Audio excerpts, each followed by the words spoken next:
नमस्कार, मैं जितेंद्र चतुर्वेदी। आप सभी से आग्रह रहेगा कि अगर आप मतांतर से नहीं जुड़े हैं तो जुड़िए, वीडियो को लाइक कीजिए और साझा करना मत भूलिए। ये जो 5 राज्यों के चुनाव हुए हैं, इन चुनाव के नतीजों ने दरअसल सियासी हलचल बढ़ा दी है। खास तौर से ये जो भाजपा की हैट्रिक है, उसने क्षेत्रीय छत्रप हो या कांग्रेस जैसी राष्ट्रीय पार्टी, इन सभी के माथे पर अब बल आ गया है। क्योंकि इस बात का डर सताने लगा है कि कहीं ये जो हैट्रिक विधानसभा चुनाव में भाजपा ने लगाई है, उसका असर 2024 के सियासी रण पर न पड़ जाए और फिर 14, 19 और 24 यहां भी भाजपा हैट्रिक न मार ले। और ये जो चिंता है वो दरअसल समान रूप से सता रही है कांग्रेस को भी और महागठबंधन और फिर ममता बनर्जी सरीखे दिग्गज नेताओं को भी। यही वजह है कि बिहार और पश्चिम बंगाल में हलचल बहुत बढ़ गई है। लेकिन इन दिनों तो चर्चा इस बात को लेकर है कि मुख्यमंत्री कौन बनेगा मध्य प्रदेश का, कौन होगा छत्तीसगढ़ का, और फिर राजस्थान में किसके सिर पे सेहरा सजेगा। लेकिन इससे इतर जो बात इन दिनों चल रही है वो है बिहार और पश्चिम बंगाल। यहां हलचल बहुत तेज हो गई है। खास तौर से आप देखिए, जिस तरह से लालू प्रसाद यादव का भी मुझे लगता है ये कल ही की टिप्पणी है, जब वो कहते हैं कि भाजपा बिहार में एक भी सीट लोकसभा की नहीं जीत पाएगी, तो ये इस बात का संकेत देता है कि दरअसल 3 राज्यों में जिस तरह से भाजपा ने भारी बहुमत हासिल किया है, उसको लेकर जो बिहार में ये महागठबंधन बना है उसके भीतर किस तरह की हलचल है।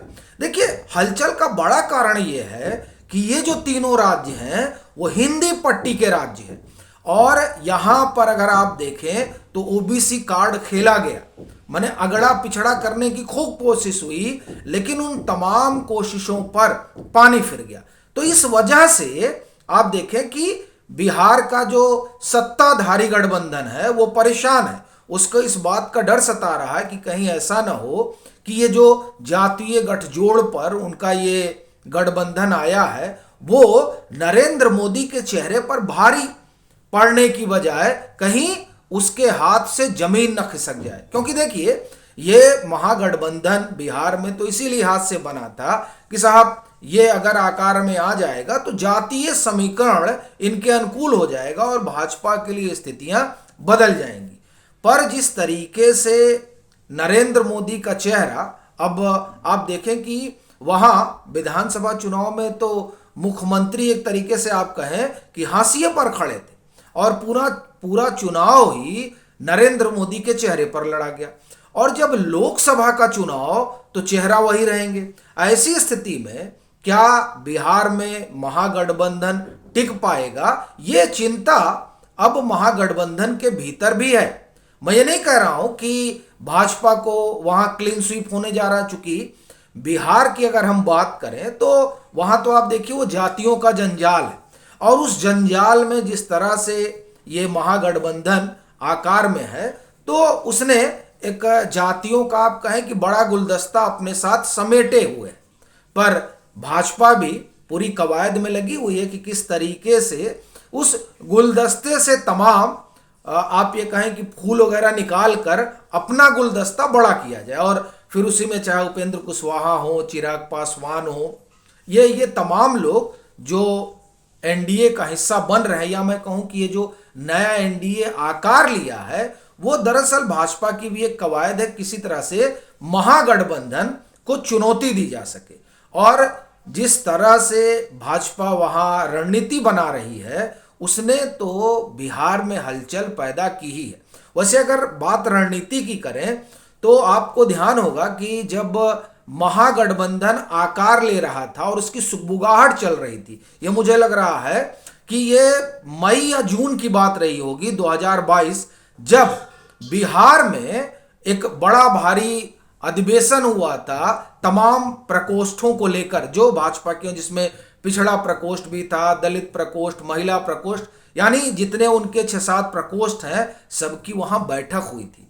और उस बैठक के ठीक पहले जो तमाम लोग गए थे विभिन्न राज्यों से, उन लोगों ने 243 जो वहां विधानसभा सीटें हैं वहां रात गुजारी थी, यानी 1-2 रोज वहां रुके थे ताकि वहां की जमीनी हकीकत से वाकिफ हो सके।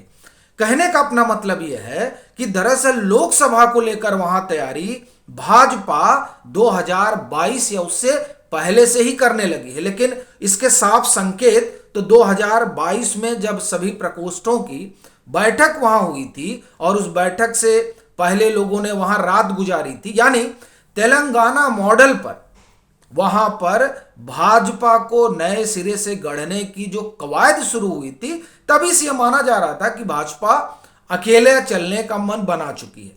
तो वो जो तैयारी शुरू हुई है, जिस तैयारी में जो आप ये कहें कि तमाम सामाजिक समीकरण साधने की जो कवायद शुरू हुई थी, उससे वहां पर हलचल बढ़ी है। और फिर इधर जो खबरें आ रही हैं वो ये बता रही हैं कि अब तो जो संसदीय क्षेत्र के प्रभारी हैं, संयोजक हैं और तमाम जो इस तरह के पदाधिकारी हैं, उनमें फेर बदल की कवायद शुरू हो गई है। ये कवायद और इधर हैट्रिक, इन दोनों चीजों ने मिलकर बिहार के सियासी माहौल को गरमा दिया है। और फिर देखिए यहां चूंकि जो पुराना गठबंधन है वो गठबंधन तो रहेगा नहीं, यानी यहां नया एनडीए आकार में आया, तो इसलिए जाहिर सी बात है कि जो जातीय गोलबंदी है उसके सामने भाजपा ये चाहती है कि नए गठबंधन के साथ एक बड़ी चुनौती पेश की जा सके, तो वो अपना भी गुड़ा भाग लगा रहे हैं। लेकिन इस गुड़ा भाग में ये जो हैट्रिक है, इसने आप ये कहें कि महागठबंधन की चिंता बढ़ाई है। अब इसी में आप अगर पश्चिम बंगाल चलें तो वहां भी हलचल बहुत है। अभी मुझे लग रहा है ये संभवतः बुधवार की बात है जब ममता बनर्जी उत्तरी बंगाल के टूर पर निकली है। अब उत्तरी बंगाल क्या है कि ये टीएमसी की दुखती रग है।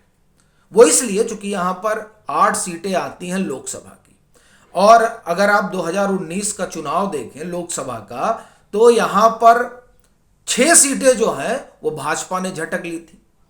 और जो मौजूदा परिस्थिति है उसमें टीएमसी को इस बात का डर सता रहा है कि कहीं ऐसा ना हो कि 2019 दोहराया जाए 2024 में।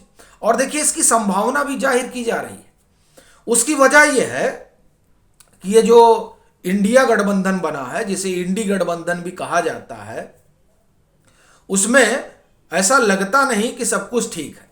खास तौर से अब जो ये नतीजे आए हैं, उन नतीजों के बाद क्या कांग्रेस पश्चिम बंगाल में टीएमसी के साथ गठजोड़ करके लड़ेगी और वाम को छोड़ देगी? ये एक बड़ा सवाल है। और ऐसा लगता नहीं है, क्योंकि अभी तक तो जो संकेत हैं उसमें तो यही दिखाई दे रहा है कि टीएमसी अलग लड़ेगी और कांग्रेस और वाम एक साथ लड़ेंगे।